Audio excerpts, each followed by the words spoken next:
یہ سندھ کا بچہ کراچی کیوں آتا ہے؟ یہ سندھ کا بچہ کراچی کیوں آتا ہے؟ السلام علیکم ورحمۃ اللہ وبرکاتہ۔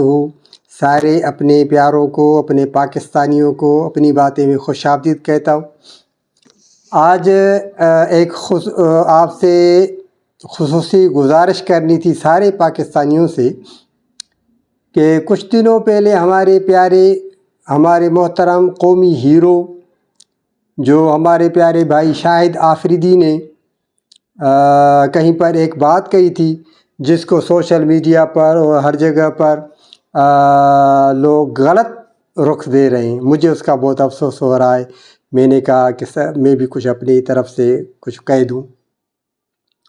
اصل میں ہمارے بہت پیارے ہیں اور قومی ہیرو ہیں شاہد آفریدی صاحب، جن کی وجہ سے اللہ تبارک و تعالیٰ نے ان کے سبب سے پاکستان کا نام ہر جگہ پر روشن کیا ہے، پاکستانیوں کو عزت دی ہے ماشاءاللہ۔ اس نے کہا تھا کہ سندھ کے لوگ کراچی کیوں آتے ہیں۔ یہ بات اس نے صحیح کہی، کوئی غلط تھوڑی کی۔ ان کے کہنے کا مقصد کوئی غلط تھوڑی تھا۔ وہ تو یہ کہہ رہے ہیں کہ بھائی حکومت کو ہر جگہ پر اتنی سہولیات دینی چاہیے عوام کو، تاکہ وہ دور دراز کیوں جائیں۔ ہر ایک ضلع میں حکومت کو عوام کو اتنی سہولیات تو دینی چاہیے نا، حکومت کی طرف سے عوام کو سہولت ہو ہر ایک ضلع میں، ہر ایک ڈویژن میں،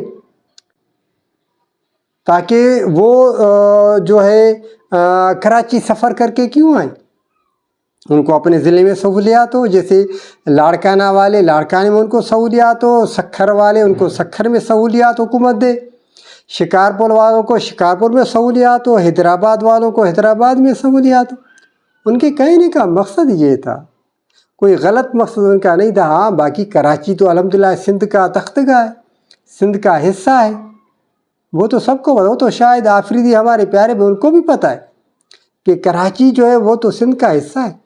بھائی اس کے کہنے کا مقصد یہ تھا کہ حکومت کی طرف سے عوام کو اتنی سہولیات ہو ہر جگہ پر کہ حیدرآباد والے حیدرآباد میں اپنی ان کی ضرورت پوری ہو جائے، لاڑکانہ والے جو ہے ان کو اگر کوئی ان کا مریض ہے یا ان کے ملازمت ہے ان کو وہاں پر سہولیات ہو، شکارپور والوں کو شکارپور میں سہولیات ہو اور سکھر والوں کو سکھر میں سہولیات ہو۔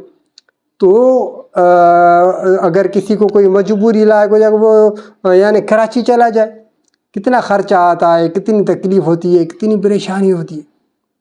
اس کے ہمارے پیارے بھائی شاہد آفریدی کے کہنے کا مقصد یہ تھا، تو اس کو ہمیں غلط رخ نہیں دینا چاہیے۔ وہ ہمارے قومی ہیرو ہیں، ان کو میں سلام کرتا ہوں، اللہ تعالیٰ ان کو خوش رکھے، عافیت میں رکھے۔ ان کے کہنے کا مقصد تو یہ تھوڑی تھا کہ بھائی کراچی وہ سندھ سے الگ ہے، نہیں بھائی کراچی تو سندھ کا حصہ ہے۔ ٹیلنٹ ہے، لیکن ٹیلنٹ ضائع بھی اس ملک میں ویسے ہی ہوتا ہے، تو اس کے لیے اکیڈمیز کا ہونا سب سے زیادہ امپورٹنٹ ہے۔ ابھی آپ جیسے کے پی کے کی میں نے اس دن بھی بات کی ہے کہ کے پی کے سے سب سے زیادہ ٹیلنٹ آتا ہے۔ کتنی اکیڈمیز ہیں ذرا جا کے دیکھ لیں۔ اب کے پی کے کا بچہ کراچی یا لاہور کیوں جاتا ہے؟ یہ سندھ کا بچہ کراچی کیوں آتا ہے؟ وہاں پہ فیسلٹیز کیوں نہیں ہے اس بچوں کے پاس؟ امید ہے کہ میرے کہنے کا مقصد آپ سمجھ جائیں گے۔ اللہ تعالیٰ ہم سب کو خوش رکھے، خیر و عافیت میں رکھے۔ السلام علیکم ورحمۃ اللہ وبرکاتہ۔